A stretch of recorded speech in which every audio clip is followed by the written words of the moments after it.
तो दोस्तों कैसे हैं आप सब और कैसा रहा आज का आपका ट्रेडिंग डे।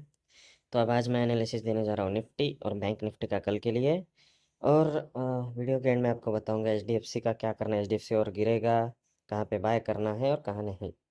तो चलिए शुरू करते हैं निफ्टी से। निफ्टी और बैंक निफ्टी दोनों गिरने का आज रीज़न था, पहला तो एचडीएफसी और दूसरा रिलायंस। रिलायंस 2% नीचे गिरा, इधर निफ्टी गिर गया। तो चलिए शुरू करते हैं आज का हमारा एनालिसिस। मेरा व्यू है कल भी थोड़ा प्रेशर, अंडर प्रेशर रहेगा, मार्केट गैप डाउन ओपन हो सकता है। और इनकेस फ्लैट भी ओपन होता है यहाँ पर तो हमें क्या करना है, इनकेस यहाँ पर फ्लैट ओपन होता है तो आपने रिटेस्ट का लिए रुकना है। रिटेस्ट कंफर्मेशन अपसाइड का देता है तभी आपने ट्रेड लेना है। अपसाइड के लिए हमारा फर्स्ट टारगेट रहेगा 21,290, सेकंड टारगेट रहेगा 21,347, थर्ड टारगेट रहेगा 21,405 और उसके बाद 21,740। और इनकेस इसे भी ब्रेक डाउन दे देता है या गैप डाउन या कहीं भी करा हो जाए, खुल जाए मार्केट, तो रिटेस्ट के लिए आएगा ही आएगा। रिटेस्ट का वेट करना है और रिटेस्ट के बाद कंफर्मेशन जब भी कैंडल दे तभी एंट्री लेना है। तो तब हमारा फर्स्ट टारगेट यहाँ पर 21,218 के नीचे रहेगा 21,156, सेकेंड टारगेट रहेगा 21,100, थर्ड टारगेट रहेगा 21,040 और उसके नीचे 21,000, और उसे भी ब्रेक कर देता है इनकेस तो 20,950 हमारा फाइनल टारगेट रहेगा। तो अब चलते हैं, ये तो होगा निफ्टी का। बैंक निफ्टी की तरफ चलते हैं। और जैसे कि एक मिनट में बताना चाहता हूँ आपको कुछ, वन डे टाइम फ्रेम में जैसे ही हम जाएंगे, जैसे कि मैंने कहा था ये ट्रेंड लाइन के नीचे जब मार्केट आया है, जैसे यहाँ पर आया, यहाँ से अप मूव दिया, हायर हाई, फिर हायर लो, वापस हायर हाई, हायर लो, वापस higher high, higher low, higher high, higher low. और ये जैसे ट्रेंड लाइन को ये दिया उसने ब्रेकडाउन, उसके बाद नीचे गया रिटेस्ट के लिए। रिटेस्ट के बाद एक कन्फर्मेशन कैंडल और उसके बाद अच्छी खासी रैली दी आज। इसलिए मेरा व्यू कल के लिए है कि और नीचे आएगा मार्केट। तो चलिए अब चलते हैं बैंक निफ्टी की तरफ। अब हम आ चुके हैं बैंक निफ्टी में वन डे टाइम फ्रेम में। यहाँ पर भी मैं आपको बता दूँ, ये जो वन डे टाइम फ्रेम की हमने ट्रेंड लाइन बनाई थी, ये नीचे वाली जो है ये है वीकली टाइम फ्रेम की। ये वन डे टाइम फ्रेम में हायर हाई हायर लो, ऊपर गया, हायर हाई बना, हायर लो। और अब यहाँ पर क्या किया है उसने, ये ट्रेंड लाइन पे ऊपर ऊपर दो बार ये ब्रेकडाउन देने की कोशिश की, फिर वापस ऊपर जाने की कोशिश की, रिटेस्ट देने की, और आज गैप अप खुला और पूरा नीचे आएगा। ये 15 मिनट टाइम फ्रेम में आपको क्लियर दिखेगा, वहाँ पर बताता हूँ मैं अभी। तो जैसे कि आप ये ट्रेंड लाइन देख सकते हैं वन डे टाइम फ्रेम की, तो जैसे ही ये ट्रेंड लाइन यहाँ पर ब्रेकडाउन कोशिश की, ऊपर चला गया, वापस उस दिन नीचे आया, फिर यहाँ पे ब्रेकडाउन की कोशिश की, वापस ऊपर आया, ब्रेकआउट दे दिया, रिटेस्ट कन्फर्मेशन, अब चला गया वापस नीचे आया। ये ट्रेंड लाइन से कंटिन्यूसली रिवर्सल ले रहा था। जैसे ही ये ट्रेंड लाइन को यहाँ पे आज ये दे दिया ब्रेकडाउन, उसके बाद रिटेस्ट और कन्फर्मेशन, ये कैंडल कन्फर्मेशन सक्सेसफुल हो गई। जिसने भी यहाँ से ट्रेड लिया होगा पुट का, उसको अच्छा खासा डाउन साइड में प्रॉफिट मिला होगा। तो ऐसे ट्रेंड लाइन जब भी मार्केट ऊपर जाए तभी नीचे की साइड एक ट्रेंड लाइन बनाना, और जब भी नीचे जाए तो अप साइड से ट्रेंड लाइन बनाना। तो मेरा व्यू है कल मार्केट नीचे जाएगा, और क्योंकि एक तो ब्रेकडाउन दे चुका है, इसलिए कल भी मार्केट का मेरा व्यू है बेयरिश।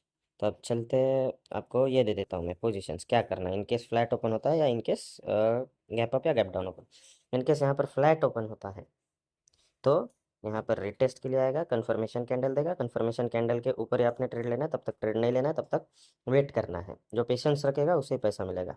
तो इनकेस यहाँ पर हमें कंफर्मेशन कैंडल मिलती है तो हमारा फर्स्ट टारगेट अपसाइड के लिए रहेगा 45,324, उसके बाद 45,370, उसके बाद तो मुझे नहीं लगता ऊपर जाएगा, क्योंकि यहीं से रिटेस्ट करके नीचे आ जाएगा, क्योंकि इसके नीचे पूरे सेलर्स बैठे हैं। इनकेस इसे भी ब्रेकआउट देकर रिटेस्ट कन्फर्मेशन दे देता है तभी अपसाइड का ट्रेड लेना, तब तक ट्रेड अवॉइड करना है। तो थर्ड टारगेट अपसाइड के लिए हमारा रहेगा 46,019, और उसके बाद सीधा टारगेट हमारा रहेगा आज का है 46,500। तो अब चलते हैं डाउन साइड की तरफ। डाउन साइड की तरफ हमारे लिए इनकेस ब्रेकडाउन दे देता है, रिटेस्ट कन्फर्मेशन देता है, ये ब्रेकडाउन फेल्योर है यहाँ पे। ये ब्रेकडाउन देने की कोशिश की, ऊपर चला गया एंडिंग में मार्केट।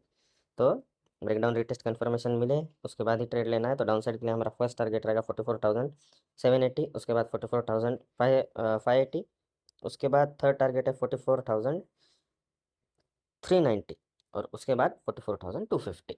ये चार रहेंगे हमारे कल के डाउन साइड के लिए टारगेट्स। अभी चलते हैं हम एचडीएफसी की तरफ। तो हम आ गए वन डे टाइम फ्रेम में एचडीएफसी में। एचडीएफसी के लिए हमारा सपोर्ट लेवल रहेगा कल के लिए 1414, क्योंकि इनकेस इसे ब्रेक डाउन कर देगा तो सीधा हमारा नेक्स्ट टारगेट है 1292। तो आपको ये मैं 1 डे टाइम फ्रेम में बता रहा हूँ, जैसे कि आप देख सकते हैं यहाँ से रिवर्सल, यहाँ से 3 बार यहाँ से रिवर्सल ले चुका है। तो इसलिए ये लेवल्स मार्क करके चलना। और आप चलते हैं हम वीकली टाइम फ्रेम में, एक प्रॉपर व्यू आपको देता हूँ मैं उसका।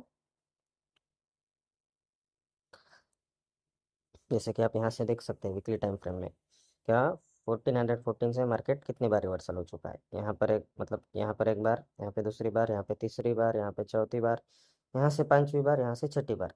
और हर बार आप चेक कर सकते हो ये करीब करीब 1700 के लेवल तक जाता है, वापस आता है, 1700 जाता है, वापस आता है। और 1414 पे ही वापस 1700 पे गया, फिर 1700 वापस 1414 के पास आया। इनकेस 1414 ब्रेक डाउन कर देता है तो नेक्स्ट हमारा डाउन साइड के लिए टारगेट रहेगा 129292। 1292 हमारा टारगेट रहेगा, वहाँ से आप अच्छी खासी बाइंग कर सकते हो अपसाइड के लिए। इनकेस कल 1414 के यहाँ से HDFC रिवर्सल अगर नहीं लेता है तो ये लेवल्स याद रखना। जो भी इसमें कॉल या पुट खरीदते होंगे उनके लिए भी ये बेनिफिशियल रहेगा। और जैसे ही 1290 के करीब हो, सबने बाय पोजीशंस बना लेना आपके हिसाब से, अगर आपको सही लगे वो लेवल तो। मेरा व्यू, ये पर्सनल व्यू है कि मैं 1212 पे भी अगर गया तो भी मैं खरीदूंगा HDFC, क्योंकि बैंक अच्छी है, फंडामेंटल्स अच्छे हैं। सिर्फ रिजल्ट थोड़ा ख़राब आया है, बैंक माइनस में नहीं गई है, बैंक अच्छी खासी चल रही है, प्रॉफिटेबल है। ये मेरा पर्सनल व्यू है, आप इससे एग्री या डिसएग्री कर सकते हो। तो चलिए मिलते हैं आप कल। Okay bye.